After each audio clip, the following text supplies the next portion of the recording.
Good morning class. आज की video शुरू करने से पहले हम लोग कोविड-19 से संबंधित दिशा निर्देशों को समझ लेंगे। ठीक है, कोविड-19 से संबंधित दिशा निर्देश इस प्रकार हैं। Wear mask, follow physical distance, maintain hand hygiene. Mask पहने, एक दूसरे से निश्चित दूरी बनाए रखें तथा अपने हाथों को स्वच्छ रखें। ठीक है, वेयर मास्क प्रॉपरली, मास्क सही तरीके से पहने। सही तरीके से पहने का क्या मतलब हुआ कि जब भी हम मास्क पहने तो हमारा नाक और मुंह अच्छी तरह से ढके हों।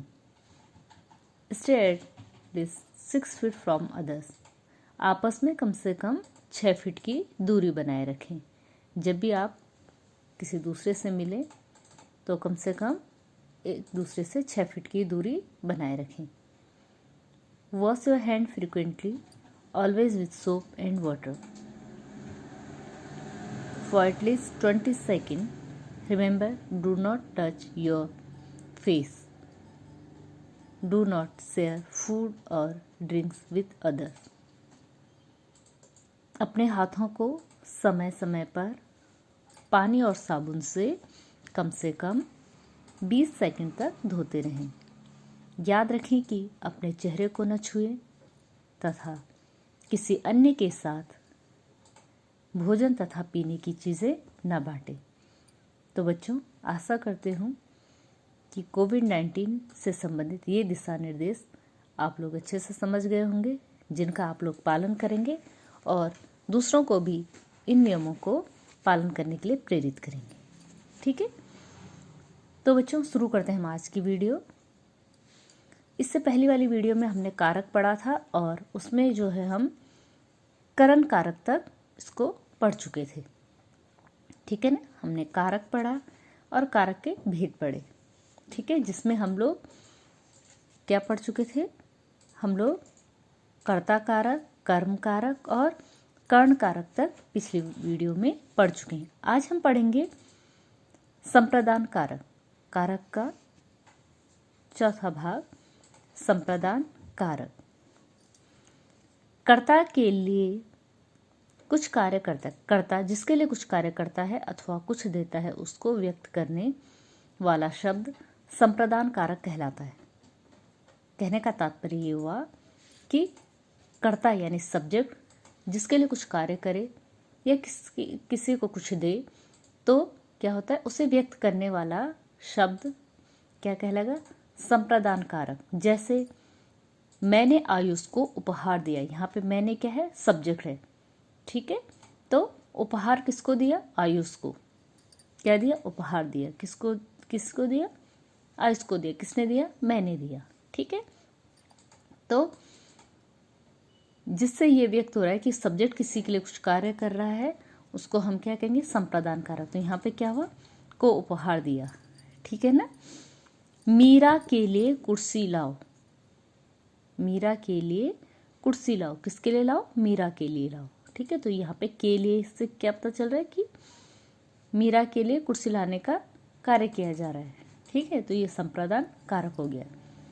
इन दोनों वाक्यों में कर्ता के द्वारा किसी को कुछ देने या किसी के लिए कुछ करने का भाव व्यक्त हुआ है, अतः यहाँ संप्रदान कारक है। ठीक है, इन दोनों वाक्यों को जो हमने देखा, दोनों वाक्यों को जो हमने पढ़ा, तो इनमें क्या था, क्या समानता थी कि दोनों में जो है किसी के लिए कुछ करने या कुछ देने का भाव प्रकट हो रहा था। ठीक है, दोनों वाक्यों में कर्ता के द्वारा, सब्जेक्ट द्वारा किसी को कुछ देने या किसी के लिए कुछ करने का क्या हो रहा था? भाव व्यक्त हो रहा था। अतः यहाँ पे क्या है? संप्रदान कारक है। आप लोग समझ गए?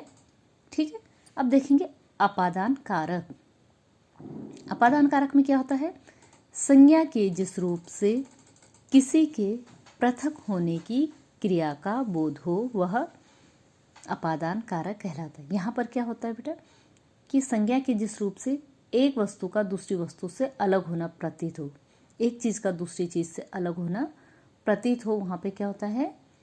अपादान कारक। जैसे पेड़ से पत्ते गिरते हैं, यानी पत्ते पेड़ से अलग हो रहे हैं। जब गिर रहे हैं तो पेड़ से वो अलग हो रहे हैं ना। क्रिया क्या है? गिरते हैं।